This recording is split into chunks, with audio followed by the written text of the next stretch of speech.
Igreja. Amém. Bom estar na casa do Senhor. Eu quero também agradecer a você que tem acompanhado esses estudos. Você é sempre bem-vindo aqui na Igreja Levantar. E nós temos alguns estudos anteriores. A sequência hoje continuará sendo dada. E você pode estar acompanhando na nossa página, no YouTube, todos os estudos que estão sendo ministrados aqui. E nós estamos estudando sobre os últimos dias da humanidade. Está chegando a hora da gente encontrar Jesus no céu. Diga amém. Amém. Ora vem, Senhor Jesus. Bem, irmãos, nós, no primeiro slide, nós estamos finalizamos já, né? A referência de 1 Timóteo 4:1. E vamos terminar agora essa questão, esse ensino. Então, eu quero pedir para você abrir a sua Bíblia em 1 Timóteo, capítulo 4, versículo 1. Aleluia, vai glorificando ao Senhor. Quando você achar, dá um glória bem bonito. Aleluia, tem crente bom na Bíblia. Se tiver dificuldade, tem EBD todo domingo, 9 horas da manhã. Quem vem diz assim, eu venho. Se ninguém gritou do teu lado, olha para a cara da pessoa e diz assim, o que é isso, cara de pau?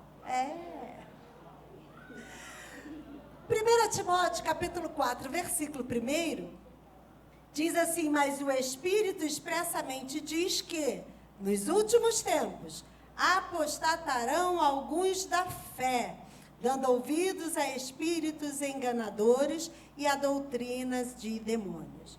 E nós falamos sobre esses itens, falamos sobre os líderes religiosos que se levantam com ensinos falsos, que isso seja anátema, como diz em Gálatas, capítulo 1, versículo 9.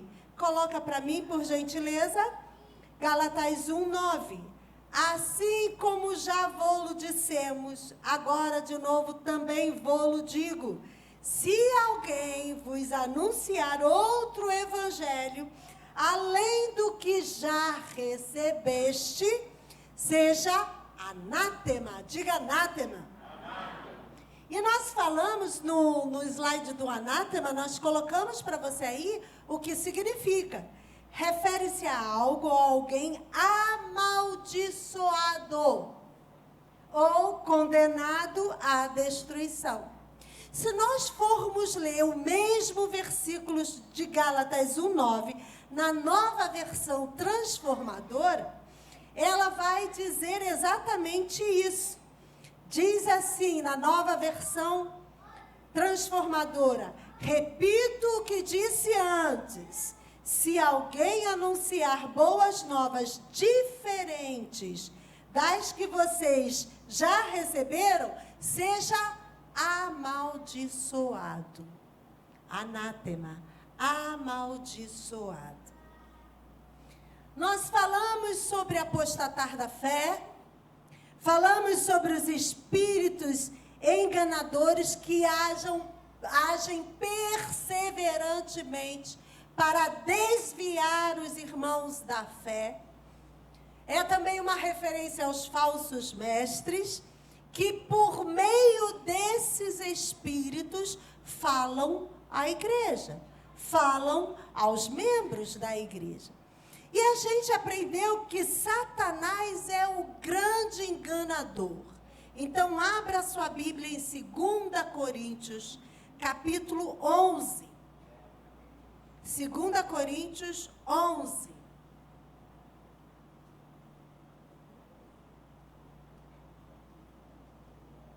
Vamos ler o versículo 3. De 2 Coríntios 11. Mas temo que, assim como a serpente enganou Eva com a sua astúcia, diga astúcia. Olha, a serpente é astuta. E assim como ela enganou, assim também sejam de alguma sorte corrompidos os vossos sentidos e se apartem da simplicidade que há em Cristo. Os sentidos são corrompidos. Isso significa que você não vai mais se sentir agredido com o ensino falso. Não significa que ele vai bater nos seus ouvidos e vai fazer, sabe, aquele som, dizer assim, opa, por quê? Ele engana tanto, ele é tão astuto, que ele chega a corromper os sentidos e apartar-nos da simplicidade que é em Cristo. Cristo é simples, é poderoso, é majestoso, é onisciente, onipotente, onipresente, mas ele é simples. Então, irmão, quando começa a explicar demais, cuidado. Fala para o teu irmão, cuidado. Alguns em Corinto estavam enfrentando um grave perigo de serem enganados por esses falsos pregadores que andavam na cidade e pregavam um evangelho distorcido. Te lembra alguma coisa? Te lembra os nossos tempos? Vamos ler o versículo 4 do capítulo 11? Porque se alguém for pregar-vos outro Jesus que nós não temos pregado, ou se recebeis outro Espírito que não recebeste, ou outro Evangelho que não abraçastes, com razão o sofrereis. Os falsos mestres aqui, eles declaravam uma revelação bíblica nova. Uau! Mas, ao mesmo tempo, eles traziam revelações extra-bíblicas, fora da doutrina dos apóstolos, que nós aprendemos que nossa base de fé é na doutrina dos apóstolos. E é nela que a gente se firma. Então, eles traziam outros conhecimentos e colocavam na mesma autoridade do ensinamento bíblico. E eles estavam fazendo isso e conseguindo corromper o povo de Deus. Eles faziam um sincretismo religioso. Deixa eu explicar para você o que é sincretismo. Sincretismo é uma fusão de doutrinas diferentes, de cultos diferentes, de religiões diferentes. E aí, ele não quer eliminar essa diferença, não. Deixa isso lá, porque tudo se parece. Se parece, mas não é. Lembrei. Quem é da minha época vai lembrar do Denorex. Lembram dessa propaganda? Vocês lembram do meu cabelo? 1900 antigamente, irmãos? É porque usou Denorex. O cabelo era o mesmo, mas estava diferente. O sincretismo não quer eliminar as diferenças. Ele quer que elas sejam sutis e permaneçam juntos. Então, fica difícil distinguir o que é a verdade e o que não é a verdade, quando o sincretismo é implantado. E o que é que resulta desse sincretismo? A suposta nova revelação é colocada no mesmo nível de autoridade da Bíblia. Então, quando você recebe essa nova revelação, você passa a defendê-la conforme defende os princípios bíblicos. Pergunta para o seu irmão, você defende os princípios bíblicos? Ou você deixa para lá? Deixa para lá? Deixa correr solto? Por causa do sincretismo bíblico, que já trouxe esse primeiro resultado que nós falamos, as escrituras, elas ocupam um lugar secundário. Porque tem uma revelação nova que você não está acostumado e você quer se aprofundar nisso. Então, as Escrituras ocupam um lugar secundário e Cristo fica no lugar inferior em relação à divindade. Irmãos, isso é sempre no sincretismo acontece isso. O outro resultado, os falsos mestres, eles alegam ter uma compreensão mais profunda ou uma compreensão exclusiva dessas revelações ocultas que você até então não conhecia. É isso que o texto está falando. Seja isso anátema, seja isso amaldiçoado. E ele está dizendo, não receba outro evangelho. Se você já abraçou o evangelho em Cristo Jesus, fica agarradinho nele, porque é esse evangelho que vai salvar você. Aleluia! Quando eles acolhiam os ensinos desses obreiros fraudulentos, lembra?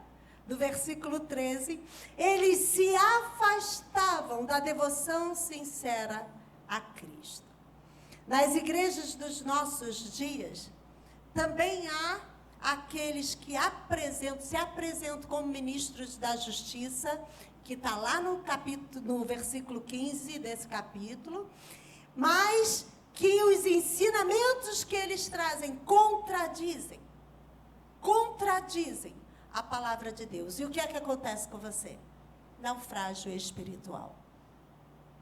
Tem muita gente no barco, mas o barco está indo a pique. Por quê? Porque está deixando os princípios da doutrina dos apóstolos, da comunhão e da oração. A comunhão é o que nós estamos fazendo aqui agora. A comunhão é estar junto, é compartilhar, é dar aquilo que você tem recebido de bom. O que você recebe de ruim faz o quê? Joga fora, não compartilha. Mas dá aquilo que tem recebido de bom. E hoje você está aqui junto com o teu irmão, na comunhão dos santos. Olha para o teu irmão e diz assim, que bom que você está comigo hoje. Que bom que você está comigo hoje. A igreja, quando se reúne, há um poder sobrenatural acontecendo. Porque é o corpo de Cristo, aleluia.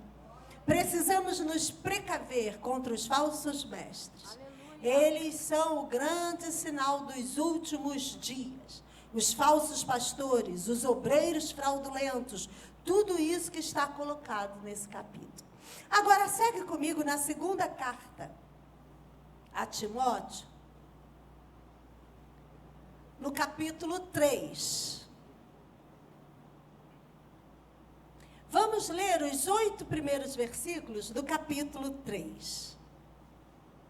Sabe, porém, isto, que nos últimos dias sobrevirão tempos trabalhosos, porque haverá homens amantes de si mesmos, avarentos, presunçosos, soberbos, blasfemos, desobedientes a pais e mães, ingratos, profanos, sem afeto natural, irreconciliáveis, caluniadores, incontinentes, cruéis, sem amor para com os bons, traidores, obstinados, orgulhosos, mais amigos dos deleites do que amigos de Deus, tendo aparência de piedade, mas negando a eficácia dela. Destes, afasta-te, porque deste número são os que se introduzem pelas casas e levam cativas mulheres nécias, carregadas de pecados, levadas de várias concupiscências, que aprendem sempre e nunca podem chegar ao conhecimento da verdade. E como Janes e Jambres resistiram a Moisés, assim também estes resistem à verdade, sendo homens corruptos de entendimento e réprobos quanto à fé. Paulo listou aqui algumas características daqueles que perturbam a igreja. Os problemas deles iam além de erros teológicos. Eram erros de caráter. Quando fala no versículo 2, olha aí essa relação de característica. Fala, amantes de si mesmo. Paulo apresenta essa lista de pecado e mostra que ela tem suas raízes no amor próprio. Alguns ensinam hoje em dia que a falta de amor próprio é a raiz do pecado, mas é exatamente o contrário. O que a Bíblia fala? Que a gente precisa amar primeiro a Deus e depois ao próximo. Não está falando primeiro você e depois você de novo. E nós estamos colocando, hoje em dia, se coloca o amor próprio acima de todas as coisas. Se você não se ama, como é que você vai amar alguém? É ou não é? Já ouviu isso? Como é que você pode amar alguém se você não ama a si mesmo? No versículo 3, a gente vai ressaltar só algumas dessas características. No versículo 3, ele fala, sem afeto natural. Nos últimos dias, irmãos, a gente precisa estar disposto a enfrentar a impiedade do mundo. Porque isso vai atacar a nossa família. Vai provocar a destruição. Porque Satanás não está brincando. E quando ele quer minar a igreja do Senhor, ele começa com a base da igreja, que é a família. Então, nós precisamos estar cuidando da nossa família. E ele vai falar no texto, filhos desobedientes a pais e mães. Homens e mulheres que não terão afeto natural. Esse afeto natural, essa expressão fala de sem afeição à família. Está falando do sentimento de ternura, de amor, que são naturais, que deveriam ser naturais, desaparecendo. Está mostrando uma mãe que rejeita filhos, que mata o seu bebê. Está falando de um pai que abandona a família. Está falando de filhos que negligenciam os seus pais quando estão idosos. E diz, agora eu tenho uma família para cuidar. Cada um cuide de si mesmo. Quem aqui tem filho pequeno? Agora você tem que levantar a mão. Dá trabalho? Por quanto tempo dá trabalho? 1 mês? 1 ano? 2? 5 anos? Quanto tempo você dedicou a sua vida a um filho? No final da sua vida, quanto tempo você acha que vai precisar da atenção do seu filho, por você não ter mais capacidade de cuidar de si mesmo? Quando a gente que é ativo, que é crente, irmão, fica sem condições de cuidar de nós mesmos, é que a gente já está mesmo no fim da linha, entendeu? Então, 3, 4 anos, 5, já era. Quando você já estiver pedindo socorro, já diz a senhora, vem, Senhor Jesus, pelo menos para mim, me leva, me carrega. Mas os filhos hoje não querem mais ter trabalho com os pais. E isso está falando aqui, vai acontecer. Você está vendo isso acontecer? Homens e mulheres que vão amar tanto dinheiro, tantos prazeres, que eles vão se tornar os seus ídolos. Desejos egoístas. Pai e mãe que não assumem a sua responsabilidade, o seu encargo com amor. Amor sacrificial na criação do filho. A nossa missão é de muita importância em criar os nossos filhos. Ensiná-los a honrar. Se os pais cristãos querem preservar as famílias nos tempos difíceis, nos últimos dias, a primeira coisa que a gente precisa fazer é protegê-la quanto às práticas infames da sociedade.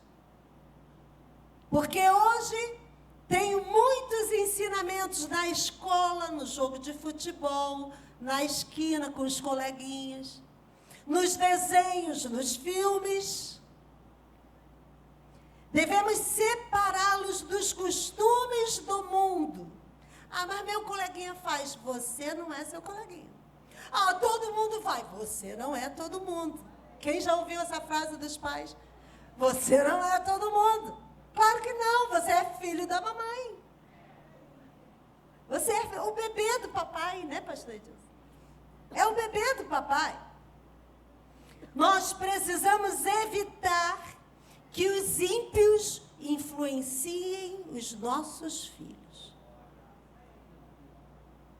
Nossos filhos têm coleguinhas que não são cristãos? São. Tem. Mas são seus amigos íntimos? Opa! Há dois tipos de pessoas. A que influencia e a que é influenciada. Qual é a posição do seu filho? Qual desses dois ele representa? Nós precisamos entender que proteger a nossa casa, lembra aquela pregação sobre a família? Deus disse, eu vou libertar a sua casa, todas as famílias serão libertas do cativeiro do Egito. Coloca todo mundo debaixo do sangue. Era o chefe da família, botava todo mundo debaixo do sangue. Coloca todo mundo lá dentro, arruma todo mundo, estejam prontos, celebrem ao Senhor. Por quê? Porque vocês vão ser libertos para me servir. A família precisa estar debaixo da autoridade do protetor, do provedor, do promotor. Se a sua família é insubmissa, porque talvez você não esteja exercendo o seu papel com excelência. Aí diz, o que eu faço agora? Pede a Deus. E Deus dá. Seja exemplo. Você vai dizer, não pode falar desse jeito, mas você xinga. Você precisa ser gentil, mas você não é gentil com sua esposa? Você não é gentil com seu marido? A gente precisa, irmãos, aprender que nós temos em nossa mão uma grande responsabilidade. Nós somos como as famílias judias que estavam no cativeiro babilônio, do Egito. Nós somos forasteiros. Estamos nessa terra, mas essa terra não é para nós. Nós temos uma pátria celestial. Nós temos um lugar nos céus para onde nós vamos. O tempo que a gente tem aqui, 70, 90 anos, é preparando a nossa família para a eternidade com Deus. Então, quando você compara esse tempo, o tempo que nós estamos aqui é infinitamente irrisório diante da eternidade. No versículo 3, fala de pessoas irreconciliáveis, quer dizer, implacáveis, que têm um sentimento de ira, um sentimento de justiça, que pede punição, que não tem misericórdia só consigo mesmo. Quando é apertado, aí fica, mas não tem misericórdia com outras pessoas. No versículo 4, fala mais amigos dos prazeres que amigos de Deus. Está falando de transformar a satisfação pessoal, a diversão, em prioridade na sua vida. São mais amigos dos prazeres. No versículo 5, fala da forma de piedade. Irmãos, isso são características de pessoas que estão vivendo os últimos dias. Forma de piedade. Pessoas que parecem santas, mas que são interiormente incrédulas. Tem forma, aparentam, está desenvolvendo um papel, está encenando um papel. E tudo isso torna falsos mestres, falsos cristãos, em pessoas perigosas, porque parecem ser cristãos, mas não são. Abra sua Bíblia em Mateus capítulo 23.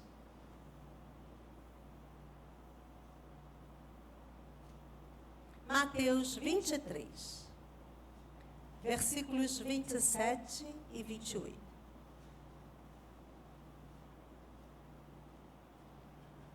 Olha isso. Ai de vós, escribas e fariseus hipócritas. Está falando para quem? Para os escribas e fariseus. Para o povo. Pois que sois semelhantes aos sepulcros caiados. Diga, sepulcros caiados. Que por fora realmente parecem formosos, mas interiormente estão cheios de ossos de mortos e de toda imundície. Assim também vós, exteriormente pareceis justos aos homens, mas interiormente estáis cheios de hipocrisia e de iniquidade. Sepulcros caiados. O que acontecia? As pessoas, quando iam até Jerusalém, iam celebrar ao Senhor, o prefeito da cidade, vamos dizer assim, mandava pintar todos os sepulcros que ficavam no caminho. Eram feitos em rochas. E aí pintavam os sepulcros e as pessoas iam chegando na cidade e viam aquela cidade bonita, bem arrumada. Mas eram sepulcros caiados. Por fora estava tudo bonito, mas por dentro, como diz a palavra, estavam cheios de ossos de mortos e toda a imundícia. E aí ele vai dizer, assim também sois vós exteriormente. Como? O que está escrito na sua Bíblia? Parecem justos aos homens, mas interiormente estão como?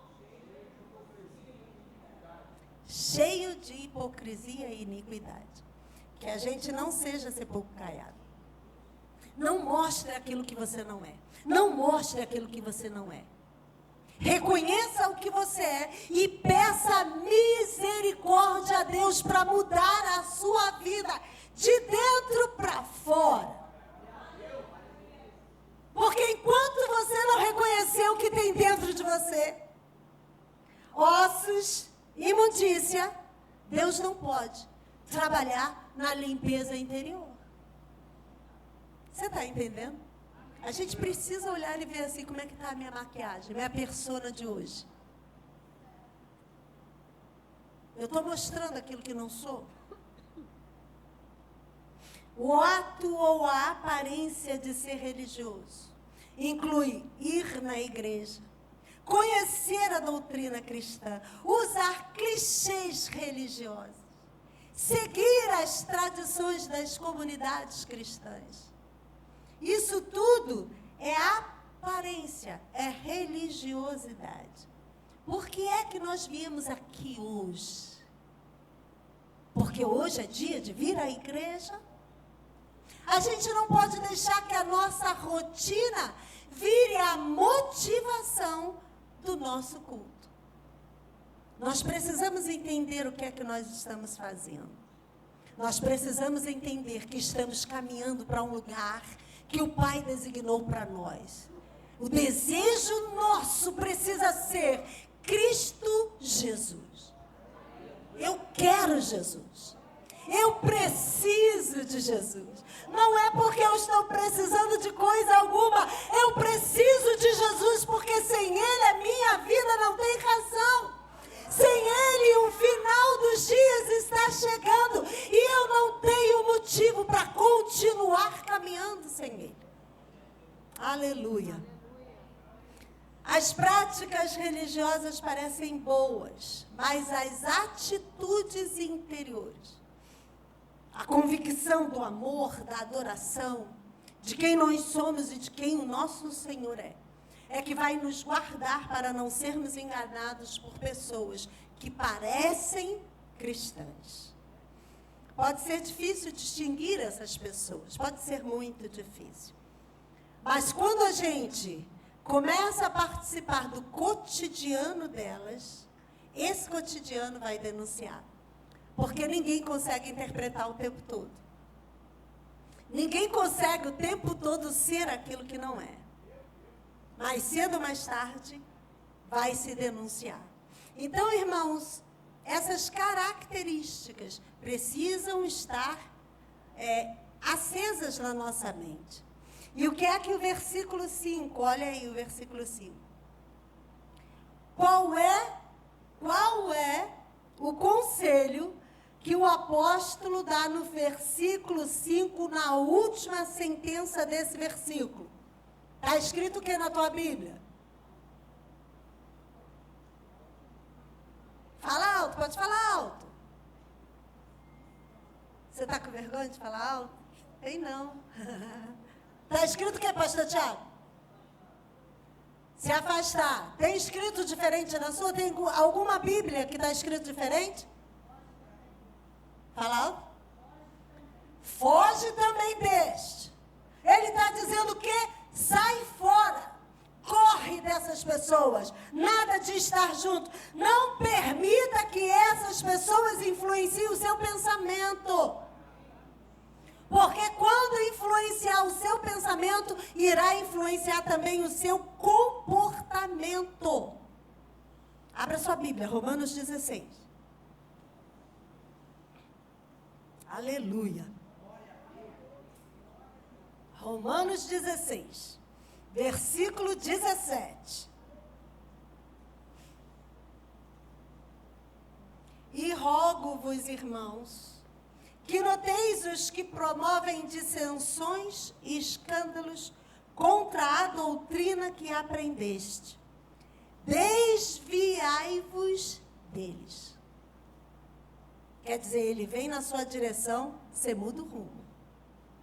Não tem outro termo, não. Não precisa traduzir para entender. É exatamente isso.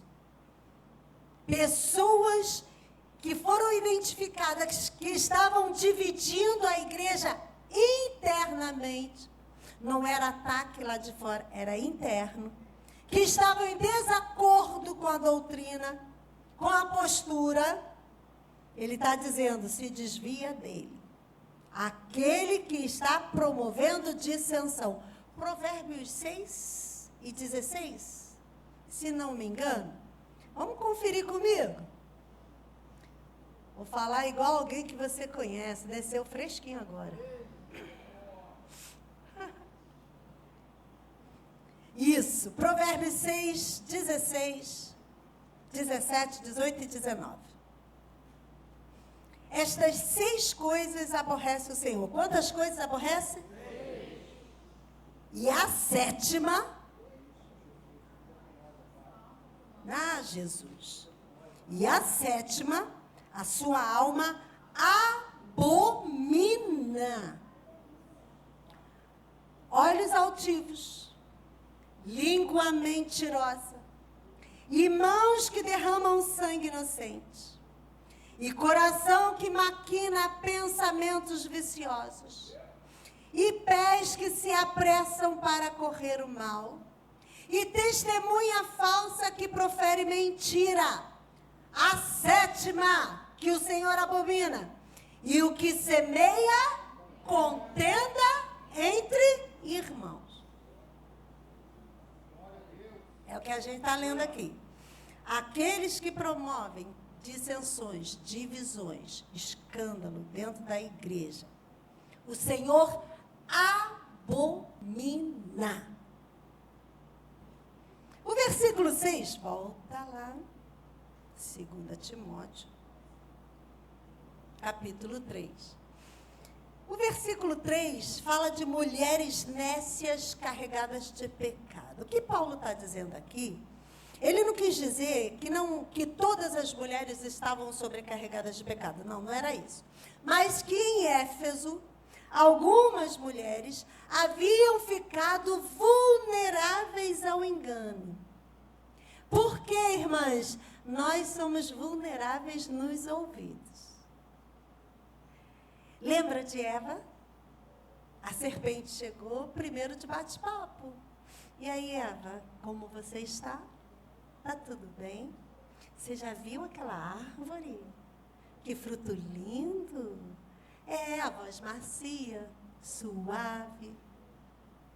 Sabe, marido, aprenda a falar suave com sua esposa.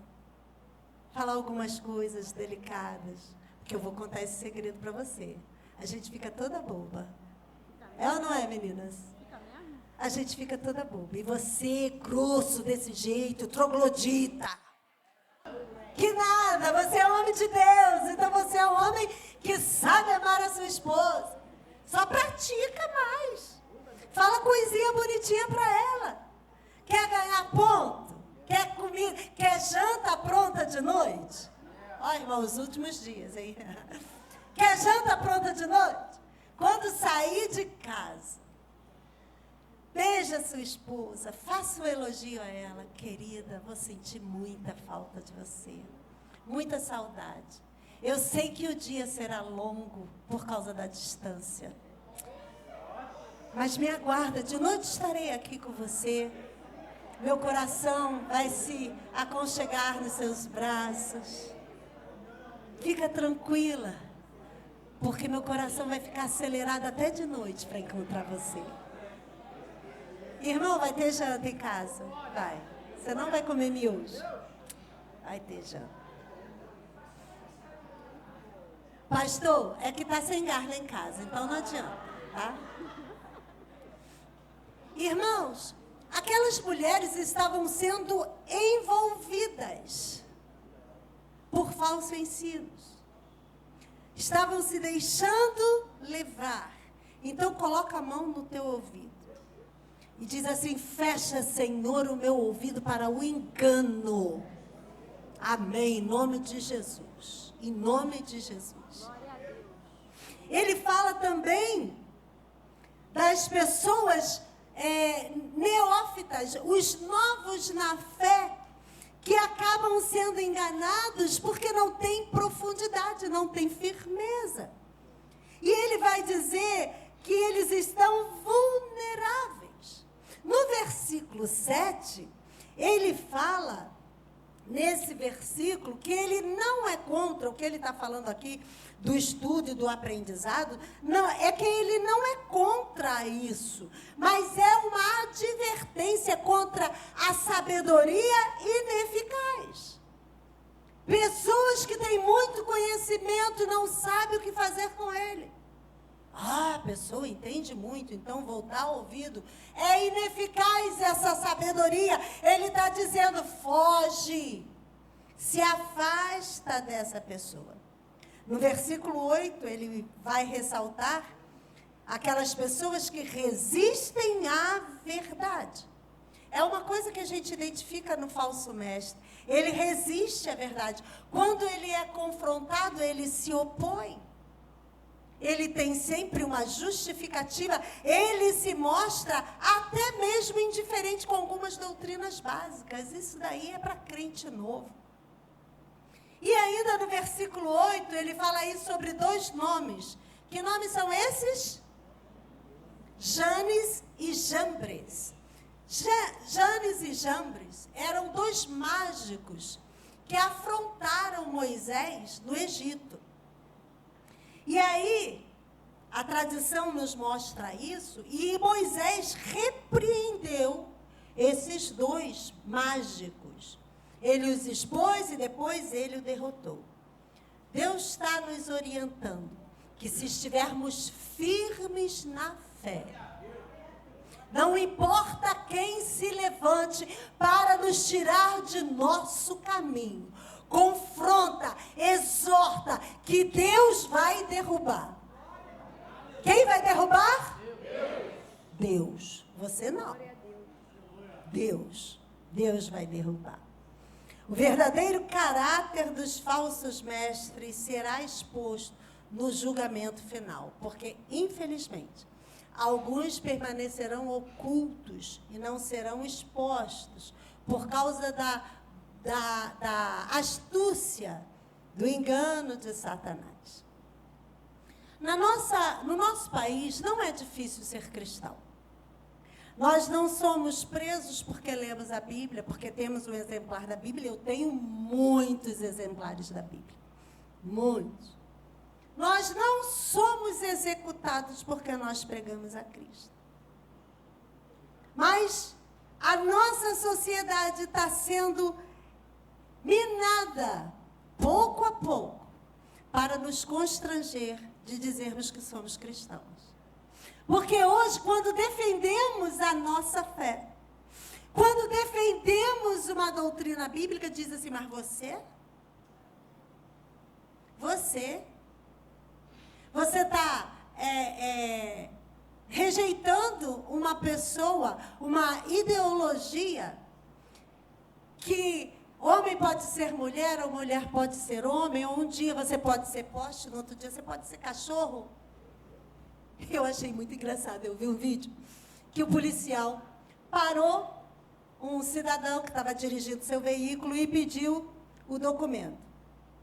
Aí ele disse assim, não, eu não vou te dar o meu documento porque hoje eu estou me sentindo um cachorro e o documento que está aí nesse carro é um documento que fala de uma outra pessoa. E o policial se esforçou, irmãos, se esforçou, aquela câmera corporal, para pedir e tal, e o cara dizendo não. E ele estava com um companheiro e o companheiro ficava, uau, uau, querendo morder o policial. Eu falei, isso vai dar ruim, com força. No final das contas, o policial, você pode descer do carro? Que nós vamos, não posso descer não, porque eu como cão, não vou poder ficar andando direito, porque eu ando em 4 patas. Aí ele, tá certo, então tá bom, você é um cão. Então agora eu vou te tirar daí, porque o cão não tem autorização para dirigir automóvel. Levou o cão preso e rebocou o automóvel. Mas se você se posiciona, você é intolerante. Irmãos, o que a Bíblia está nos ensinando? Que nós precisamos manter a nossa posição como cristãos. Estamos vivendo os últimos dias da humanidade. Se nós não soubermos quem somos, se não soubermos a quem servimos, nós iremos esmorecer a nossa fé. Então fique firme na sua fé. Não importa a consequência.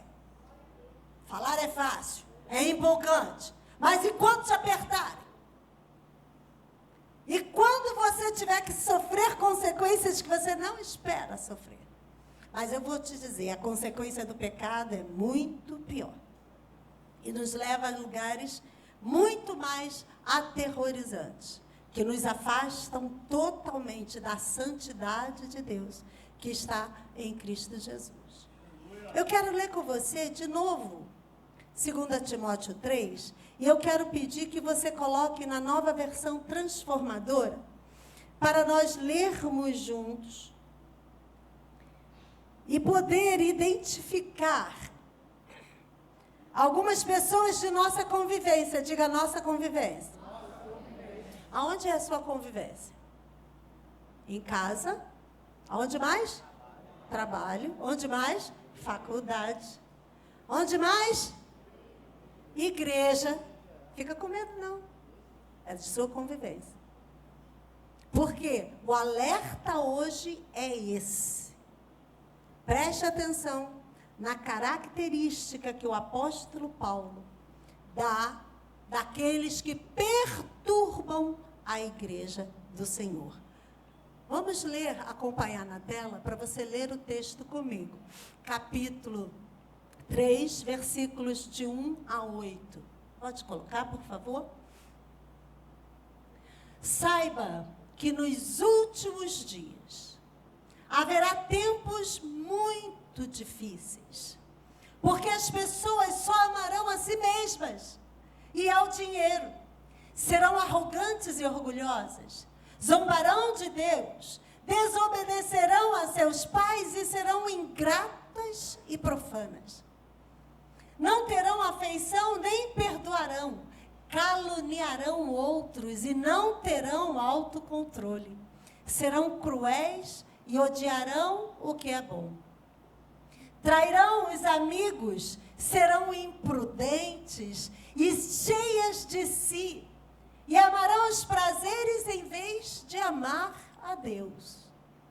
Serão religiosas apenas na aparência, mas rejeitarão o poder capaz de lhes dar a verdadeira devoção. Fique longe de gente assim. Entre tais pessoas há aqueles que se infiltram na casa alheia e conquistam a confiança de mulheres vulneráveis, carregadas de pecado e controladas por todo tipo de desejo. Mulheres que estão sempre em busca de novos ensinos, mas jamais conseguem entender a verdade. Esses mestres se opõem à verdade, como Janes e Jambres se opuseram a Moisés. Têm a mente depravada e a sua fé não é autêntica. Vamos ler o 9. Contudo, não irão muito longe. Um dia alguém verá como são insensatos, como aconteceu com Janes e Jambres. Que o Senhor possa continuar nos orientando a vivermos firmes num mundo tão conturbado. Mas para isso, nós precisamos colocar a nossa vida, os nossos sentidos, irmão. O nosso espírito, a nossa alma se conecta com o mundo exterior através dos sentidos. Visão, audição, olfato, paladar e tato. Precisamos todos os dias consagrar os nossos sentidos ao Senhor. Eu gostaria de pedir que você fechasse os seus olhos. Você pode elevar o seu pensamento a Deus. Pedir ao Senhor, Senhor, sonda o meu coração. Veja se há em mim algum caminho mau. Ajuda-me a entender o caminho que eu estou trilhando. Porque eu desejo um dia estar com o Senhor nos céus. E a tua palavra diz, ai daqueles que fizer tropeçar um dos meus pequeninos. Que não seja eu, Senhor, a fazer tropeçar um de seus pequeninos. Que não seja o meu irmão que está aqui hoje aprendendo a palavra de Deus. Nós queremos determinar, Senhor, que todo espírito de engano se afaste da nossa igreja. Se afaste daqueles que estão procurando a intimidade com o Senhor. Sela os nossos ouvidos para o engano, Senhor. Sela, Senhor, guarda a nossa alma.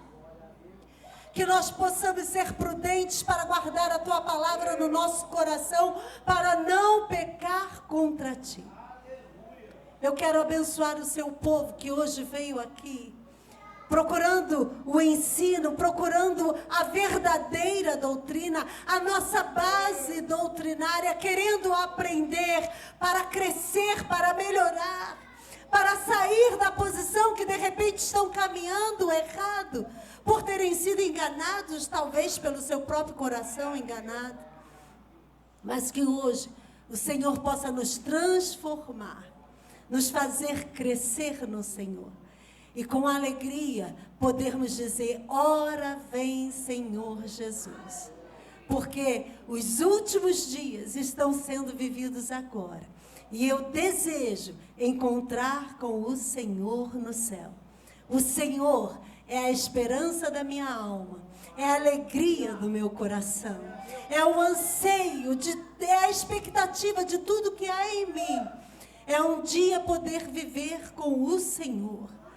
Que possamos, ó Deus, manter essa motivação em nosso coração. Ser o Senhor Jesus Cristo, nosso amado Deus, Mestre, Protetor, Salvador. Ser o Senhor a prioridade da nossa vida. Nós oramos e agradecemos em nome de Jesus. Amém. Amém. Aplauda ao Senhor. Diga para o seu irmão, estamos vivendo os últimos dias. E agora diga, ora vem Senhor Jesus. Ele está chegando, aleluia.